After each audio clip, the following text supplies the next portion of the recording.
Live? Creator Pro Wrestling Fez. We are recording, we're not live.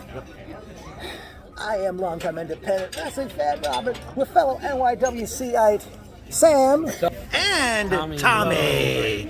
Yeah, we can have all three of us. We'll keep switching as we go along, all right? Now, Intoxication was Creator Pro's very first show of 2022, and what a fine, well-oiled time it was. Oh, yeah, Yes, it was.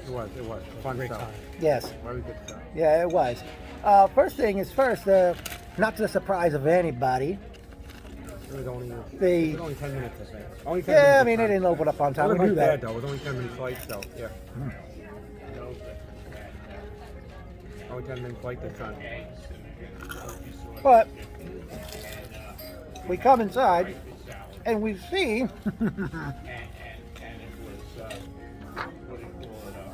these programs here, and I don't know who was the marketing genius who printed the wrong date. Today is February 6th, not January 6th, so Botchamania. you can add this to the Botchamania file, just as I even put it on Facebook earlier. Someone's gonna we need to work on the Photoshop, I guess. Or somebody's getting chewed out. Yeah, someone's gonna get chewed out, I guess. Possibly. Somebody But- needs to go back to school. Or learn to spell, yeah. I'm just thinking it was even that did that. Maybe. Well, it wasn't Smart Mark Sterling, that's for sure. That would have been Cupcake. Yeah. That was going off format here. But the show kicked off with the street fight, pitting Bear Bronson against the big LG Doc Gallows. Now, that shows you the show was pretty much loaded. They're kicking off the show with a street fight. Yep. So they start going at it, but then out come the Brick City Boys. I forgot their individual names. They attack both Gallows and Bronson. And then Gallows gets the microphone, and he challenged them to come back for a street fight in a tag team style, which saw Bear Bronson and Doc Gallows defeat the Brick City Boys. Fun stuff. Fun. Good way to open the show. Oh, how could I forget? Somebody in the crowd had a toaster of all things. Yeah. And eventually got brought into play, and they brought like wooden tiles from underneath the ring. Eventually, a door was put on two tables, and what's that move the Good Brothers use? Or Magic Kill, right? Magic Killer? No, it's not the finishing move, right? Well, it is the Good Brothers finisher, but it was Gallows and Bronson did the move on one of the Brick City Boys through the door that was set up on two chairs to pick up the victory. Yeah, for a good match, I love it. Yes. I wonder who bought the toaster. It must have been like a cheap toaster, Yeah. I guess. Yeah, I think I don't know if it broke or something, but I think I think Gallows, it did break. Yeah, Gallows. It did break. I remember seeing it break. Yeah, Gallows used it. Next matchup, we had a women's match as we saw Ava Everet take on Davienne, or is it Davienne? Not America's Sweetheart. As Davienne, your leg, Davienne defeated Ava Everet in a very good women's match. Both these ladies look good for who's probably won the. I don't know if that's the first match, but she looked good on this. Looked good in the ring. Yeah. I don't know if I think we actually saw it go in before they opened the doors for us. Yeah. Then it was a six-way scramble match for the Mayhem Medal title, even though it's actually a medal, not an actual championship belt. As we saw, both Even Stevens, Steven Azure and Steve Somerset, Philip Cardigan, Carlo Weiss, Cupcake. Cupcake. he fears Twinkies, by the way, Yeah. or Evil Kip, Yeah. as they challenged Kevin Tibbs in a very good matchup, which saw Kevin Tibbs defeat Carlo Weiss, Evil Kip, both Even Stevens, and Philip Cardigan Retain his medal. to retain the medal, the Mayhem medal. Yeah, oh, I remember that. That was fun. Yeah, it's always chaotic. We have a multi-person matchup. I hope this guy. Yeah, you were wondering, quite a matchup there. We had, Eric Staines and. but we'll get to that in a little bit, man. They want to go off the format of where we're going. Your thoughts, Tommy, on that six-way match for the Mayhem medal? My thoughts, it was a pretty good match. Alrighty. Next, it was time for the debut of the director's cut with Jay George. Ooh. Thank you.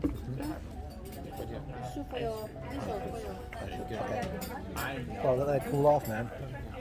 Oh, actually, you should. just wish Phil won the match. Could have happened. I mean, I could have swore Kevin only won that medal back at December's show, which I missed. All right. Oh, good. Good strategy on your part. Yeah. Oop, easy. Sip it, don't trip it.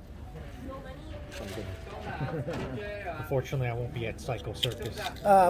Maybe we'll get into that, but even though we're talking about a different promotion here. Oh. And unless I forgot to mention, the name of the show was Intoxication. All right. People kept sort of intoxicated. But as I said, it was time for the debut of the Directors Cut with Jay George and those two guys. I don't know if they've been given names or not. His assistants, I suppose. And introduced his guest, Bobby Orlando. And that's me. Bobby Orlando came out and Jay George asks,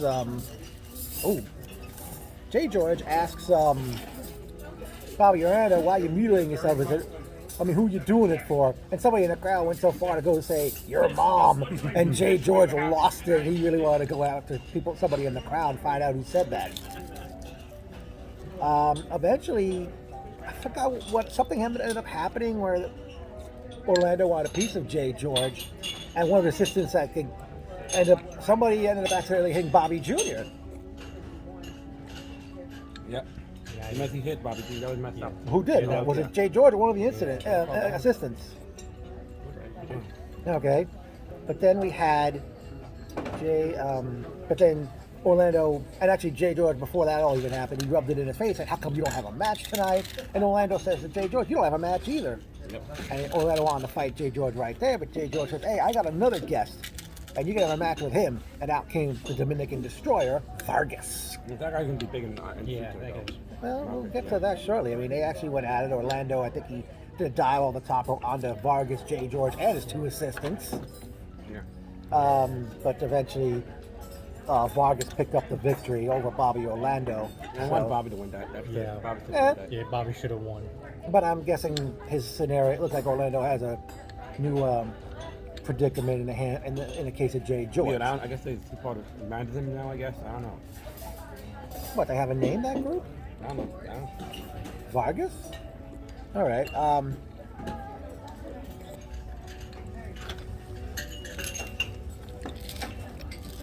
As I mentioned earlier, Vargas, look out for that guy. He's going to be something. And he just needs to be booked in more promotions and in front of bigger crowds. Okay. Next up, we saw the dime piece, Aaron Rourke, challenge Slade for the television championship. I don't know if something went wrong in the match, but Slade ended up bleeding. I'm pretty sure the other day I thought he was going to be pissed at that. Probably. And he was trickling blood. At one point, Rourke, like a big scar on his forehead too before the match. Rourke eventually got his hands on the TV championship belt, but out came Rourke's former partner, Philip Cardigan, takes the belt away from him. And I think there was a bit of a distraction with the referee, with Cardigan, and Rourke, let's just say he scored 3 points through Slade's uprights. Then Rourke super kicked Cardigan off the apron, and Rourke pinned Slade to become the new Creative Pro Wrestling television champion. Yeah, I knew he was going to win, so that was a fun match. And I kind of did want, I wanted Slade to win, but it was a good match. Yeah, I wanted Slade to retain his belt, but unfortunately, Aaron Rourke took it from him. At that point, we had a six-man tag team match, as we saw Larger Than Life. Heavyweight. Sushi? Okay, that's Daiko. Daiko? Yep, thank you.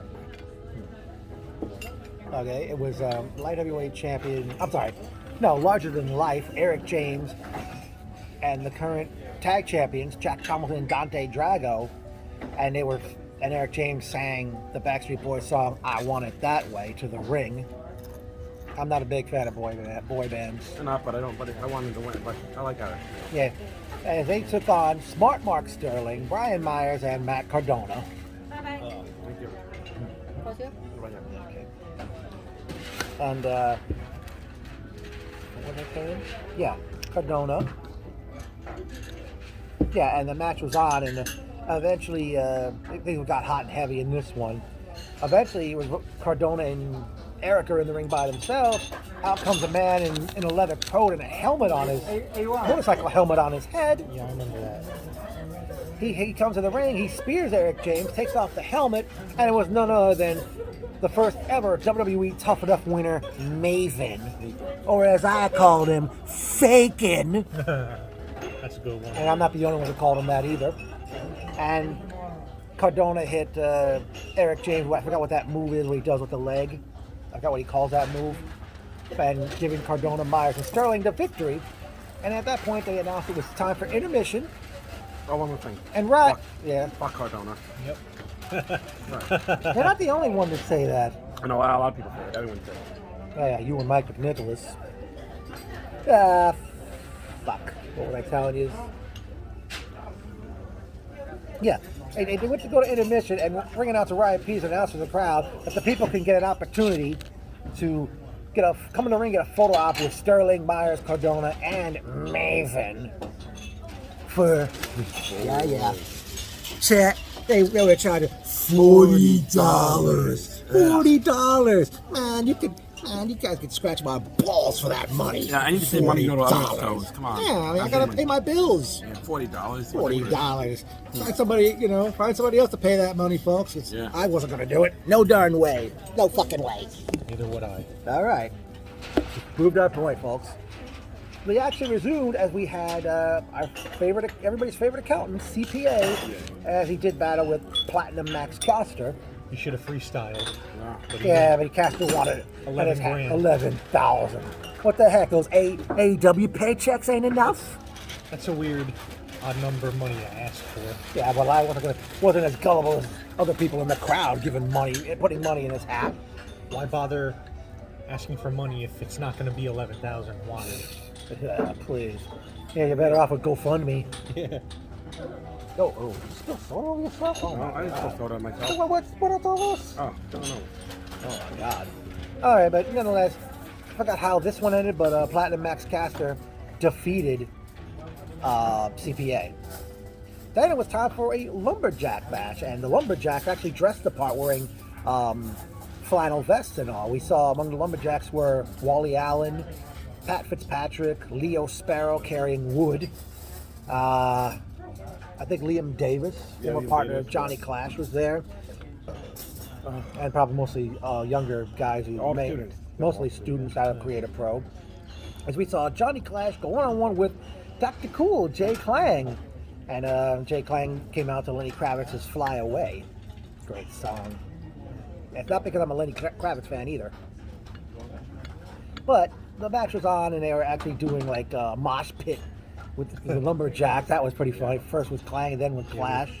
But as they were going to do it, they were holding the Clash up. Klang came off the top rope and did a headed dive on the floor right in front of us. That was pretty good. Yeah, and I think it came down to at one point somebody brought a hammer into the ring. Yeah, Clash was going to use it, and I believe that was Liam Davis who stopped it from using it. And eventually, Dr. Cool, Jay Klang, put down Johnny Clash with a schoolboy, and as a result, he won the matchup. Be careful with the drink. That was good, man. You might want to save that for your food later. I thought they were going to come in the crowd. That's how crazy. Yeah. Nah, I wouldn't go that far. There was not much space between the guardrails and the ring anyway. And after the match, Pat Fitzpatrick and the other face Lumberjack, they were like hoisting Jay Klang up in the air. And at one point when they were brawling on the floor, Fitzpatrick picked up one of the other Lumberjack, sat on the barricade. He tells him, "You stay here." I mean, talk about nice way. Sound like Super Nanny Joe Frost. Let's just say Pat Fitzpatrick put that guy in the proverbial naughty spot. I don't know if you remember that show or not, Super Nanny. I might be too young for that. Probably. They used to air Friday nights on ABC. Yeah, I'll have to stop linking you guys about that. But then it was main event time, the three-way triple threat match determining number one contender of the heavyweight championship as VSK faced Bryce Donovan and the alternative Anthony Green. A very good match these three put on. Match of the night. Yeah, seemingly. Bryce Donovan defeated VSK and Anthony Green when he caught Anthony Green in midair, hit a black hole slam, and as a result, he's now number one contender to the Creative Pro Heavyweight Championship. after the match, VSK took the microphone. He put over Bryce Donovan that he works hard and all.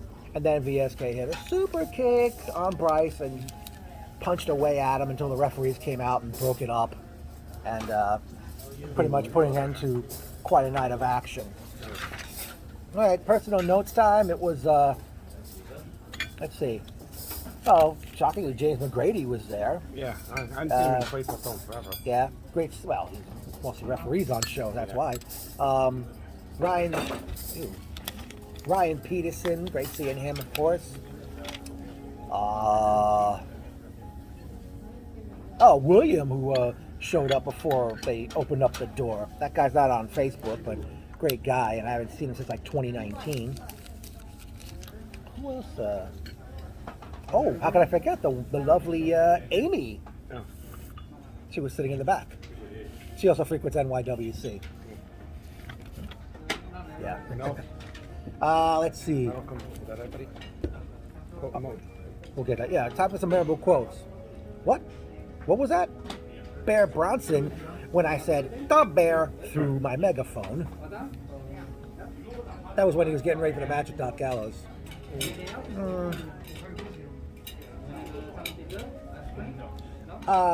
The men's bathroom is very small in that building. It's so small. I mean, my goodness. They might, and also with the fact that there was another big crowd. I had that. Okay, well, we'll be done shortly. Okay, but yeah. Get to the, all right, we're almost done. I can close the book for now. Okay. Just for you, for Yagichiku. Right here.